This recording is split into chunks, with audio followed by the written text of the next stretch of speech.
Okay, good afternoon, Ramily and friends. Welcome to the January session of the WSSU AI Workshop Series. Today's topic is reimagining AI for college classrooms, and our guest facilitator is Dr. Siobahn Grady, founder and director of the Institute for Artificial Intelligence and Emerging Research, and associate professor of Information Systems and Science at North Carolina Central University School of Library and Information Sciences. Did I get all that right, Dr. Grady? You are Oh, perfect. okay. Dr. Grady is not a stranger to WSSU. She is a WSSU alum for one of her many degrees. And she was with us last spring for our Adobe Bash as our keynote speaker. So we're excited to have her back as a part of the series.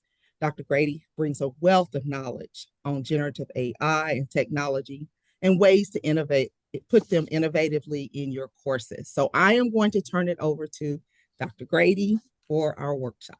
Absolutely. And I just want to say I am honored because our chancellor is here. Hey, Chancellor Brown. Thanks for joining. And thank you, Dr. White Walker, for the invitation. I'm so happy to be here amongst my family and to share my knowledge and expertise because we have a new semester.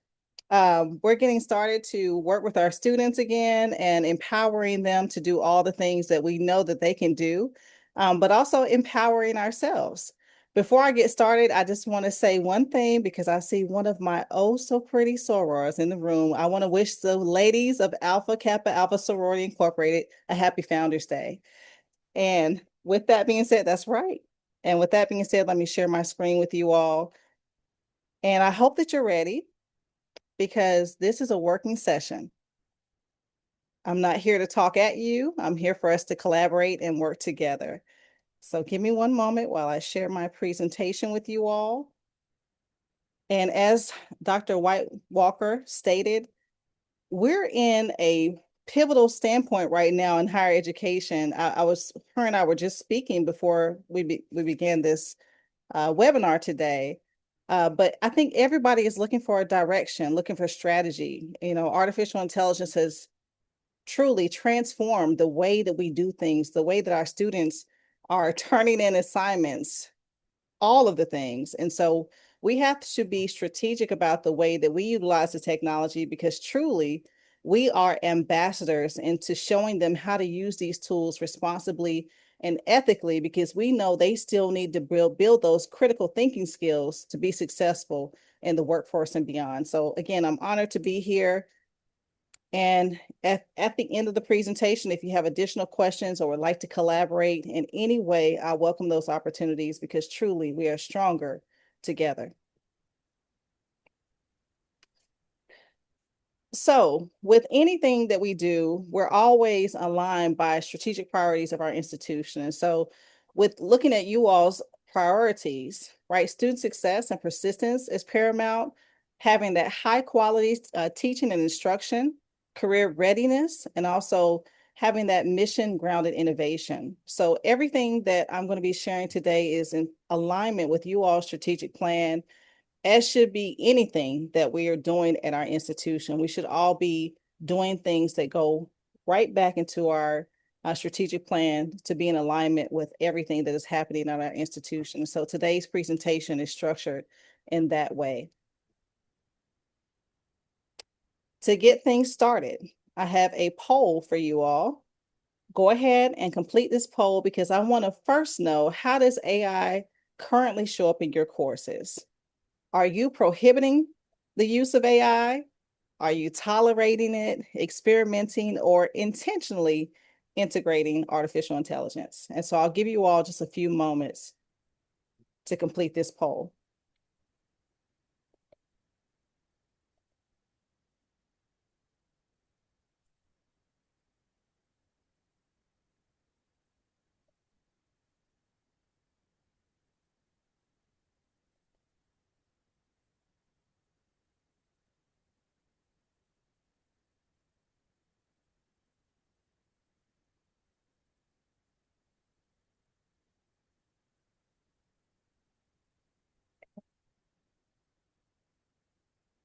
Give you all just a couple of more moments because I think we have about a little over 30 individuals here. Give everybody some time to put in their response.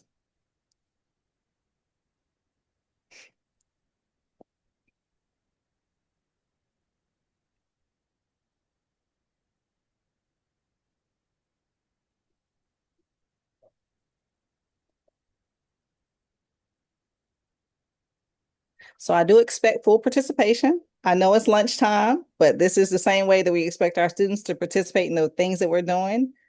I expect full participation. I see only about 11 people or 12 or so, and we got over 30. So make sure to log your response here. And by the way, it is anonymous. So if you are someone who is prohibiting the use of AI, you're not going to get in trouble here today. But hopefully by the end of today's session, you'll feel more empowered to utilize it.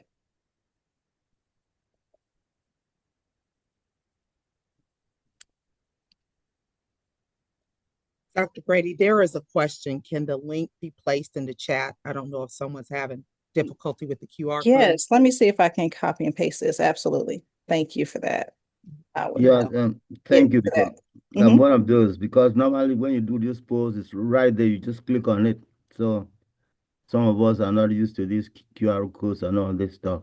Thank you, That's Dr. okay. Ship. The link is in there from both Dr. Grady and Dr. Ship. Not a problem.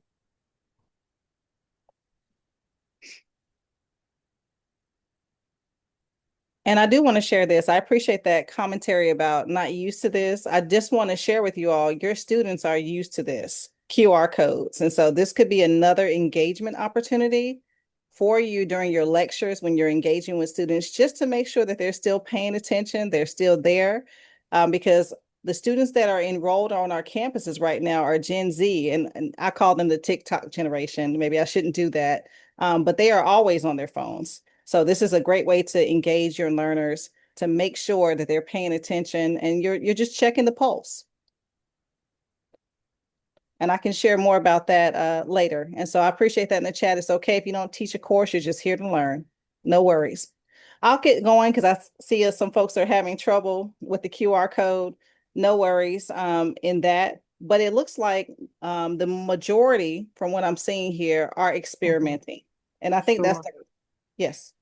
So what happens when you use the QR code? It's asking you to create an account or something like that. It's the sign in.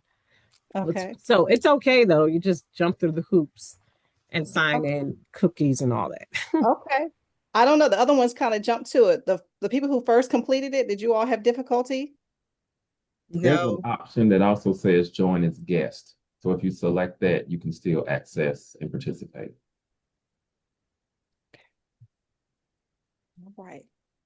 I appreciate that because I use this all the time and I hadn't heard that before. So just choose the guest option and you should be good to go. All right.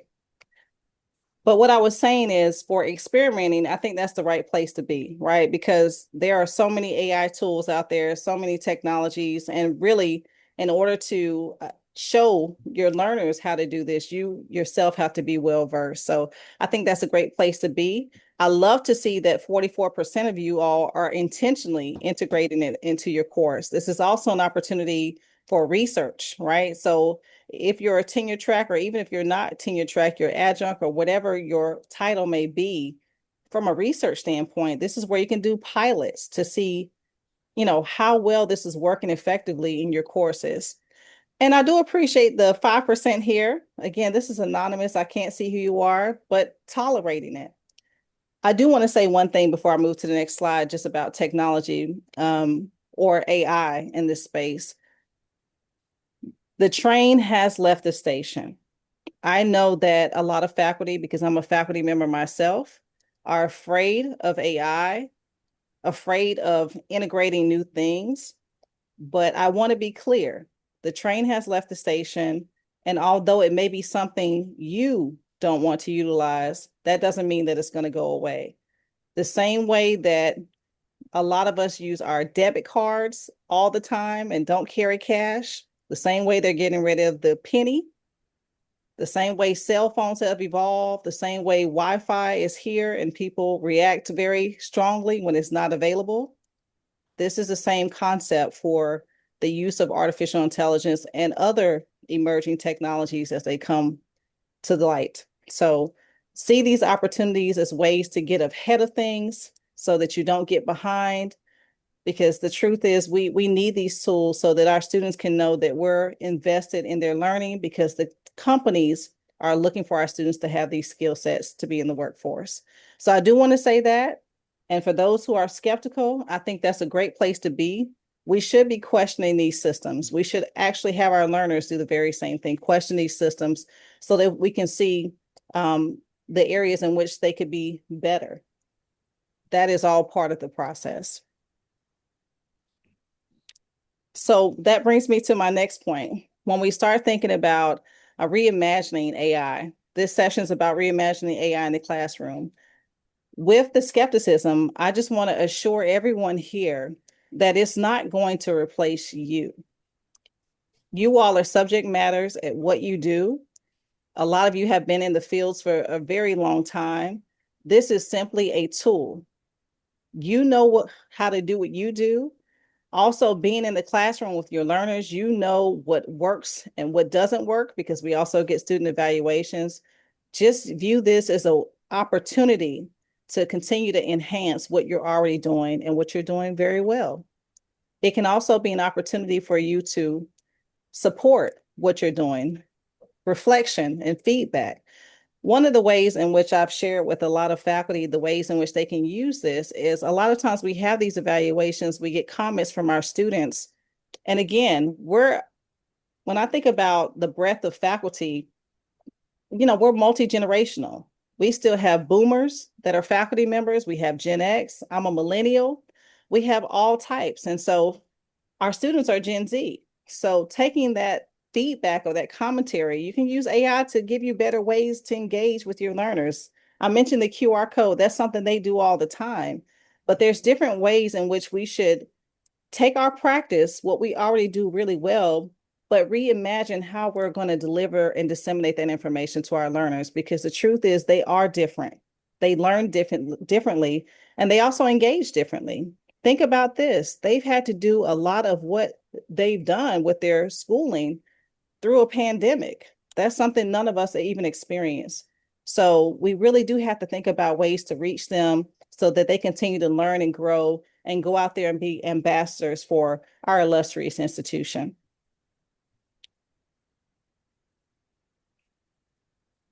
So what's changing in the classrooms? We want to have a more visible student process. This is also an opportunity that we can learn from our students. They are so involved in artificial intelligence, and I don't mean in just cheating, because I hear that too all the time. You would be surprised the ways in which our students are utilizing AI. So by us using AI, it can help us with a more visible and transparent process to them. What if we were to let our students know the ways in which we use AI to help us with the course? That transparency could then allow transparency from their end on how they're using AI for their assignments. And you can also use AI to help you with the assignment. And again, we have an activity today where we're going to work on that. Also, there's pressure on traditional assessments. With the utilization of AI, because our students can get access to answers very quickly, we do have to change the way that we do assignments or assessments. It may not always be that traditional way of writing an essay. Perhaps it's writing an essay, but that essay is a multi-tiered process where you're giving them different opportunities to use AI because you went through that process yourself. Or perhaps you're giving them an opportunity to present to you orally what they've done to showcase that they have the demonstrated knowledge that is needed for that course. And then also, we know that our students want feedback very quickly. AI can help us, but again, there is FERPA. So I'm never telling you to put, personally identifiable information in these systems, but it can help us with our increased feedback demands. Everybody wants everything yesterday. It's to the point now, and I don't know if you all are experiencing this, I don't even have 24 hours to respond to an email anymore. If I don't respond like in a couple of hours, I'm getting another email. So this is an opportunity that we can actually utilize the technology to help us get feedback quicker and faster to our learners. Why does all of this matter? Because we want to be as clear as possible. Students now are asking questions about everything. They want to know why in the syllabus are they having to do X? How does that translate back to their learning goals? So having that clarity and that transparency, that only helps increase the trust that we have with our students in our classrooms. We also want to help build confidence in our assignments, in the course, and what they're learning. So they feel once they completed our courses that it truly is going to help them get to the next phase in their student career and also beyond when they join the workforce. And also persistence. Retention is key. We want our students to stay with us and not leave because they didn't have a good experience. So AI is just a way that we can use this technology to help us do all of these things. All right. So I've talked a little bit, but I really want to spend the majority of today actually working on an actual activity. So I've talked to Dr. White Walker about us getting in groups to work on an activity. So when we get in these groups, this is what I want you all to do. I want you to name an activity that you see students are struggling with. And I want to repeat that one more time because I don't want you to get in the breakout rooms thinking about something you're struggling with. Because I know we're struggling as faculty in this new space. Think about what your students are struggling with. And then I want you to choose something to explore. And I have a worksheet that I'm going to share with you in just a moment. But I want you to discuss a learning goal, how you think AI can support you, and maybe what is the guardrail that needs to be in place for you in order to be effective. Because the truth is, we do need guardrails in place for our students so that they can know how we're going to respond if they utilize AI in a way that we haven't deemed appropriate. Are there any questions about this before I share my screen with the actual activity? Do you all have this down? Do I need to copy this and put this in the chat so you don't forget? Y'all talk to me, please. Are you there? Got a Yes, thumbs fine. up. You got a thumbs up. Okay. I didn't see it pop up on my screen. So I can copy this and paste this in the chat. And then let me stop sharing it and I'll share the actual worksheet with you. Or I might just put the worksheet in the chat, actually, so you can take a look at it. And give me one moment to do that for you.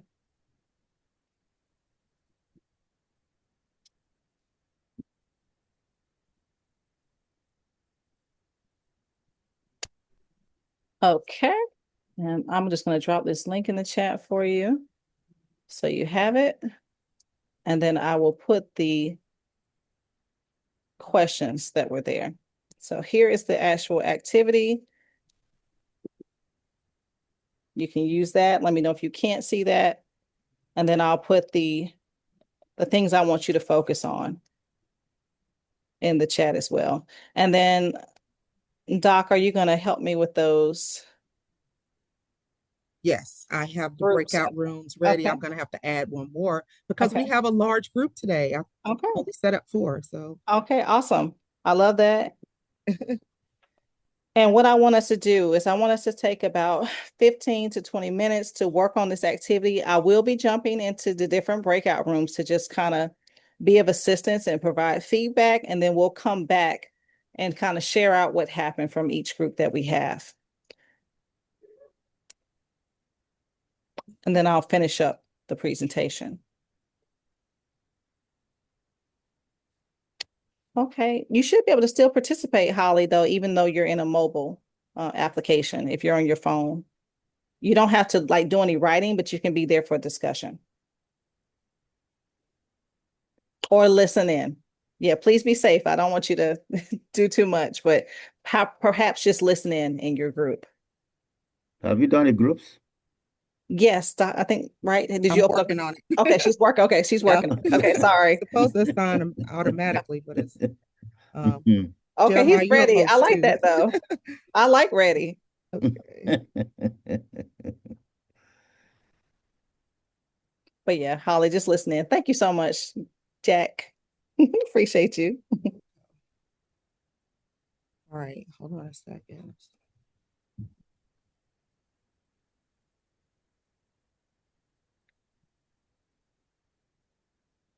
All right, it should allow you to choose a room because it's not assigning automatically. So Okay. there are 5 breakout rooms. Um,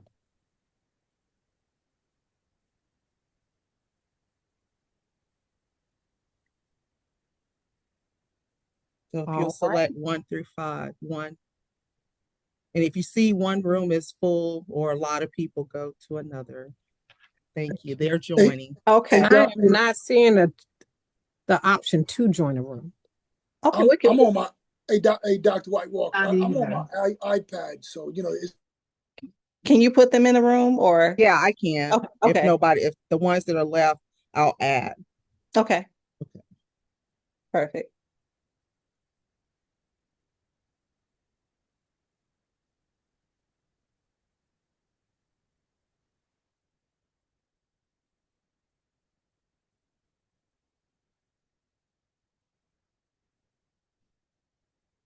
I think everyone is in a room now.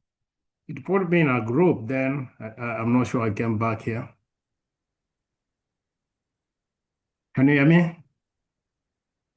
Sorry, I came back. You can put them in there and then I'll jump around the rooms in a moment. Okay. I'll give them time to get grounded with their teams. Okay. And I think everybody's out now. Okay.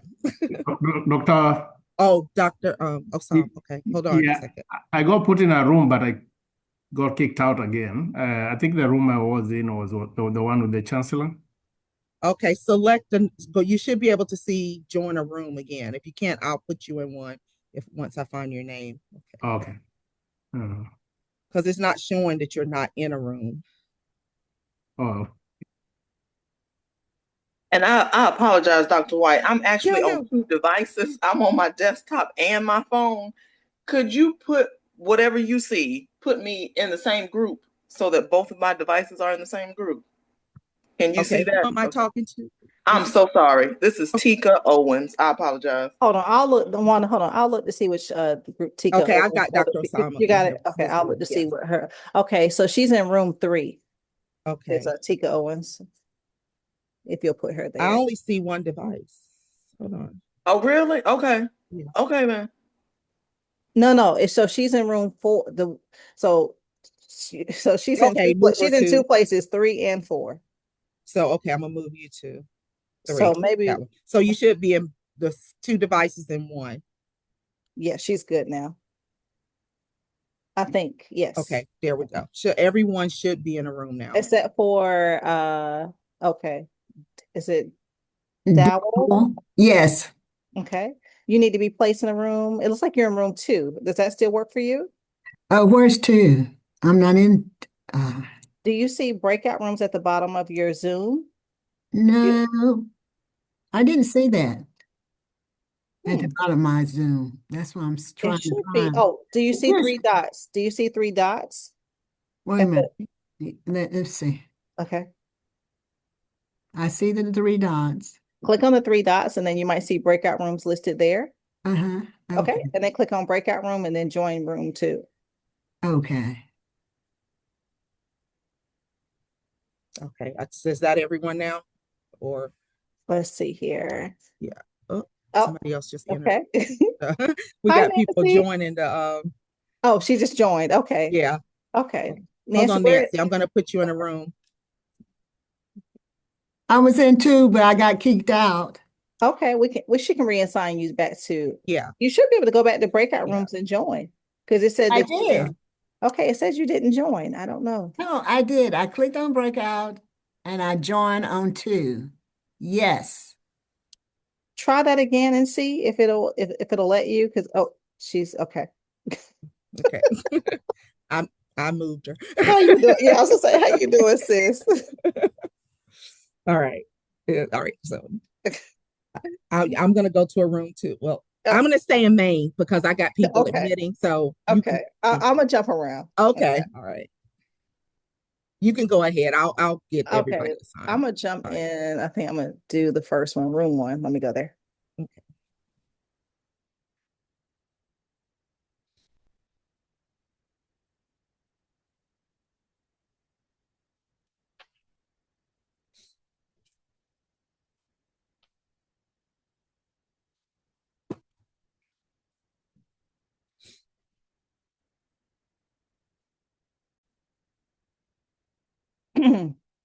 All right, I think everyone's back now. I did try to pop in. I was gonna interrupt you all, but you all were doing excellent in talking to one another and actually solutioning.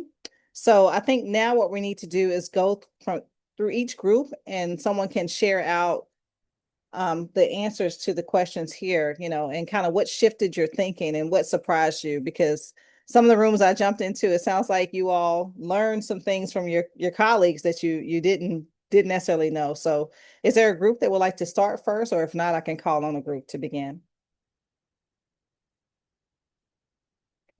Let me just call on a group since no one jumped forward. I want to start with group three because you all had an interesting discussion where you were talking about policy.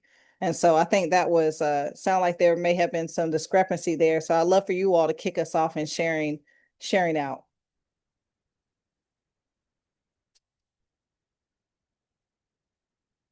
I don't want to pick a person from group three, but I will if I need to. Dr. Grady, I'm gonna be Dr. Nancy's area does have a policy that is specific to their area about AI. She may be able to share more about that. But as we were discussing the activity, we really did speak to what we don't expect AI to be able to do. And ultimately is that to do the actual assignment for students and what looks unethical in regards to the utilization of AI for students, especially as we are prompting them to be critical thinkers. But if Dr. Nancy, you want to share out, then please do.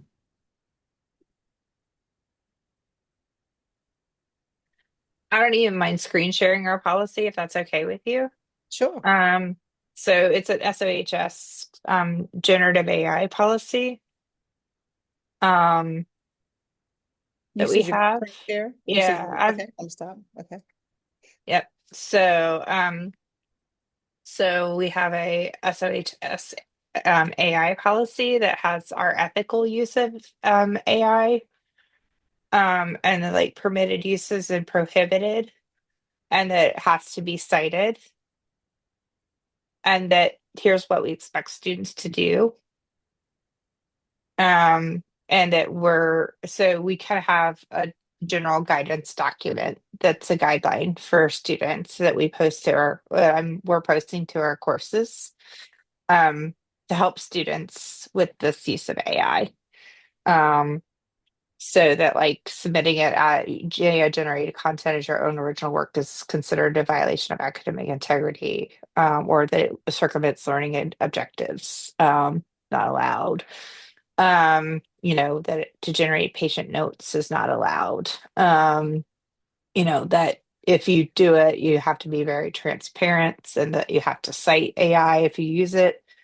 And that, we're talking about accuracy and privacy and confidentiality and intellectual property and things like that, because it does raise those issues. So we have some guidance within our school, Okay.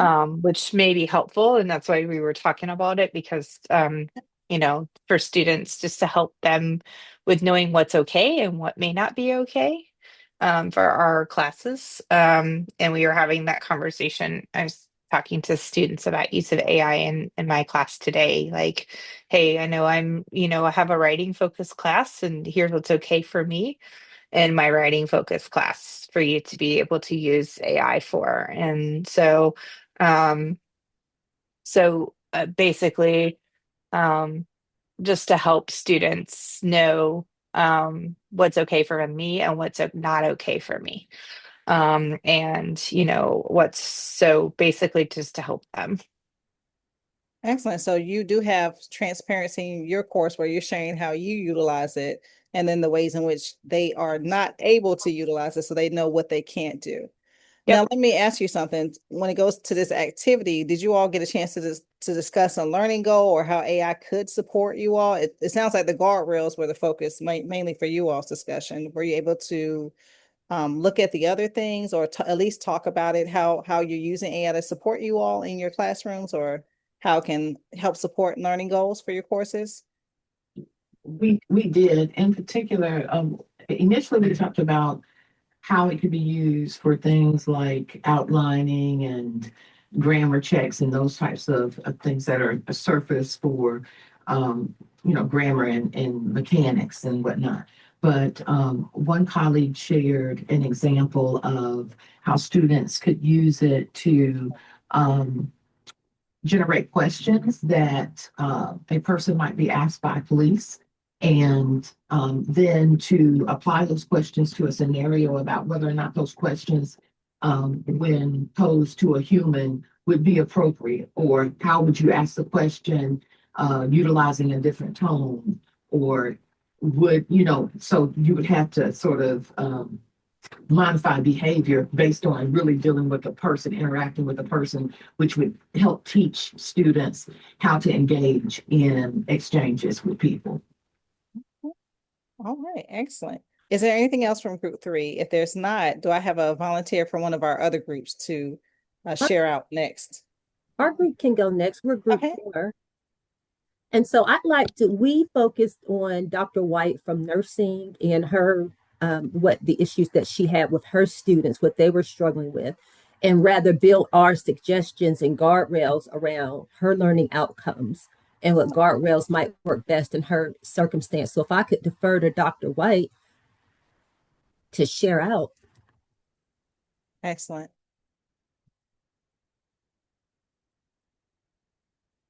Okay. Our learning goal, we were trying to establish a goal to, our goal was for nursing students to accurately perform unit conversions between metrics or converting from fractions to decimals to successfully solve dosage calculations in nursing. So, as you know, just different measurements. And so what we were trying to do was come up with some measurable goals for the students. And so what we said is like 80% by a certain time frame, and then by the end, 100%. One of the things that we talked about as using guard or some guardrails or using AI was helping AI use cheat sheets for formulations, help them develop practice worksheets. And then someone said that you can use AI for Audible, which I didn't know, for video tutorials for the visual learners. And the guardrail was having the student provide us with the prompt without the answer. So asking AI to help them solve the problem, but not give them the answer is one of the things that we came up with. I love that. And just to give you another opportunity here, AI, and I don't know if anyone here has done it, but you all could create a custom chat GPT for your course where you could tell it, here's all the information, or even just, and I'm thinking about Jack Monell. I know he said he'll be right back, but he has this shirt he wears every semester that says it's in the syllabus. He could create a custom GPT, load up his syllabus, and that could be like the chat bot to talk to the students with those questions they have. But that's an opportunity too. But you could use it for nursing to tell it all the things you're going to do for a particular assignment or for the assignments for your entire course. Tell it not to give students the answers, but redirect them with questions that that can better help them solve the problem to help you with your courses. Now, that might take some time on the front end, but that's just another way that you could do it as well. And so thank you, Dr. White. That's a great example of how you could, reimagine an assignment and reimagine things for your course. But I just want to say that too, the AI can help us as well. And again, transparency is key. Thank you. What about our other two groups? I'll go ahead and chime in now. Okay. I'm Katie Faust, graduate nursing. I'll piggyback off of Dr. White. Okay. The assignment that I chose to reimagine is what we call SOAP notes, or they're similar to provider notes, the notes that your doctor writes. And towards the end of those notes, our students have to come up with what we call differential diagnoses. And that's something that they really struggle with. And so basically, you have a patient scenario and you're like, oh, what could this possibly be? And we have them, or they can put that into ChatGPT and get a list of differentials, look at the pertinent positives, pertinent negatives, and then compare that to their text, course materials, the literature to see if one is ChatGPT accurate, verify the information themselves so that it's kind of an active learning strategy. And then that also lets them, of course, see the limitations of ChatGPT as it helps support their clinical decision making. I love that. And there are limitations, many, with these tools. They are not perfect, just like we're not perfect. And so I think that's the thing that sometimes people forget. It's a great tool, but it's not perfect by far. Excellent. And what about, were you in the same group, Dr. Faust, or a different group? I was group 1. Group 1, okay. So that leaves our last group to present. I think that's group 4. Might have been the only group that didn't go, or Dr. White, were you in group 4? You might have been. Yeah. Dr. You were Sheila, 4, okay. was that group 4 or 1? I'm not sure because I You think were I'll group be 1. You were group 1. I we're remember group you. 1, Yeah, right? do you want to Okay. present? I don't think Yeah, group 1 yeah, has yeah, sure, okay. sure. So I think for our group, like we first started off by sharing what are different things that students struggle with. So we talked about how students struggle with like reading comprehension and, just wanting to get answers instead of like just getting more absorbed in the content in there. We also shared about how students, you know your name, you know yourself, but who are you as a student? They struggle with that kind of identity. Who are you as a learner? Like, if I'm looking at you, they struggle with that also. What are your responsibilities? So we're thinking of like general problems that we see, like students come in a class, what are they responsible for? What is the expectation? Trying to understand it and how to embody themselves in the campus culture, the classroom culture. And the key thing is like from the faculty side, we want them to understand the material beyond exams. So I think we shared those ones. And then we proceeded to think about how can we use some of the AI tools, or what do the different members on our group, what type of AI tools have they used to address certain problems in there? So I think we started first about how we can use it to fine tune our syllabus, because that's our first point of contact. And the fact that, maybe they are struggling, these challenges are coming because like our first point of agreement and expectations could be fine tuned with AI, the language. It could help us in that way. And then also the fact that knowing very well that our students are very diverse, helping them to find themselves. So I think there was this example of, being using the AI to create survey tools for students to figure themselves out. Like, are you an auditory learner? Like, are you a visual learner or kinesthetic? Because these surveys will let students know, and faculty are using different resources. But it's like sometimes even by adding the resources we have and using the AI to create more, would we make a headway when we know the students, they don't know who they are, they don't know what type of learner are they? Would they use the new video we are going to create? Like if I use AI to create a podcast. So I think we kind of thought about that how much is too much and how much is enough? And how can we use the AI to leverage of get it out of the way for the students? It's like, hey, I've given you a buffet. How do you pick and choose address that? So I think for the AI tools, we talked about different team members shared how they've used like ChatGPT or Gemini or DeepSeek, Copilot. And I think Dr. Ingram mentioned one, which is a favorite for most of us, which is the Notebook LLM, which gives like a variety of it in between that. And I think, we also share that within the syllabus also, we have like responsible use of the AI also in there, just so that the students are able to use it and then realize that, it is not the end of it all. How do we let our thinking process what is right or what is wrong? So I think I shared an example that in biology, students struggle with reading comprehension. Biology has a lot of terminology, so you have to be able to understand them to process that. Now, how many can go to tutoring? How many can go to SI? There's limited. So one way that we use it in biology is we've created, for my class, I piloted last year on using biology assisted AI learning. And one of the features that I took the students through was the study and learn feature in ChatGPT. which allows them to have that personalized interactive learning. So I think I made students show me the interface from student perspective, and I show them the perspective from the professor's side. So I think for the professors, we can interact with it and getting a good assessment using like Quizlet AI and the other AI features to do study guide, practice questions. And then we have the speed questions that we answer in classroom, but I use the AI feature to create it on Quizlet. Whoever finished first is like a way of like how much can you get in there. For the nursing group, we also use it for microbiology I tested it in microbiology also, where they use it to identify an unknown bacteria. Now, traditionally, it's like you have all these waiting period, a patient sample, and all this data is coming in. But now it's like they use 3 weeks for that project, and after that, their prediction, they have to match it with the AI's prediction. And some of them saw that the AI was giving them wrong answers. So they created prompts, they created reflections to challenge the thinking and the biases in the AI sample. And for me, that was it was very interesting to see that, okay, students now realize that, AI could be a tool, and they are going after AI on how it could be improved if it's making such types of errors. And I think we all agree that we could explore more as faculty. I know there are various fences of it, but I think we all agree that as faculty, we could explore more of the tools, and that way we could appreciate what can it do for us in terms of the challenges that we have. And we may not integrate all of them, but at least we could start from somewhere.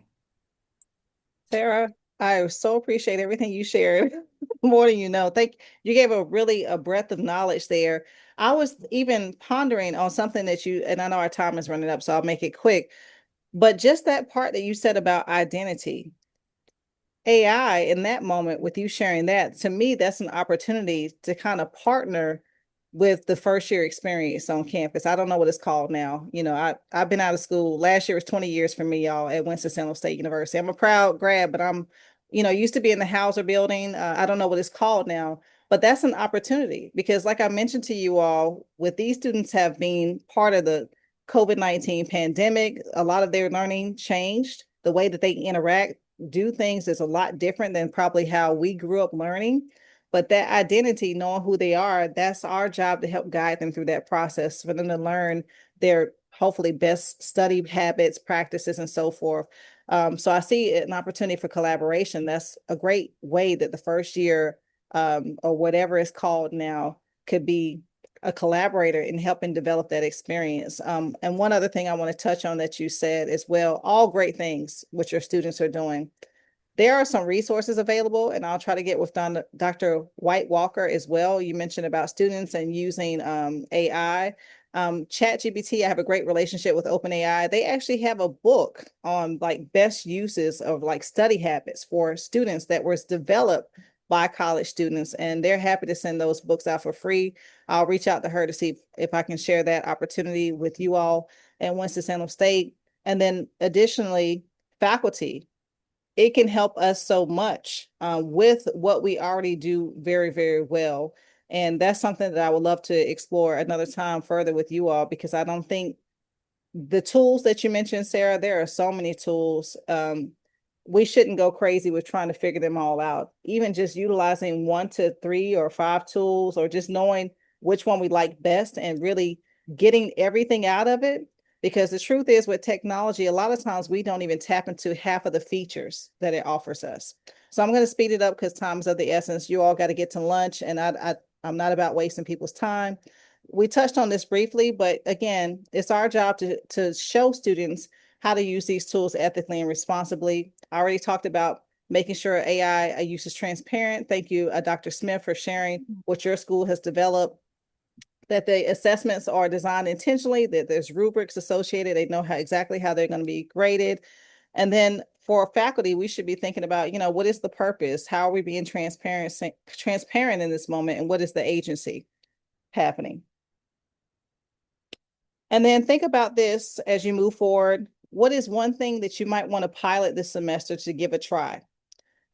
Think about that as you move forward, because that might help inspire something that you might need to do anyway. And think of your students as almost an opportunity to help you be better at what you're doing. Sometimes, in this technology moment, they may be better at it than some of us. And so we need to really utilize their expertise in this moment as well. That is all that I have. I welcome you all to contact me. View me as a collaborative partner for Winston-Salem State University. Always happy to help. Thank you for joining, and I hope you have a wonderful rest of day, but most importantly, a wonderful semester as you continue to empower the next generation of Ramley. Thank you so much. Ramley, join me in thanking Dr. Grady for her wonderful presentation and engagement with us today. I do have one quick announcement. You will get to hear her again. She will be our keynote at our WSSU, our inaugural WSSU AI Summit on March 25th, 2026 at the Benton Convention Center. So if you're not busy that day, the registration goes live tomorrow.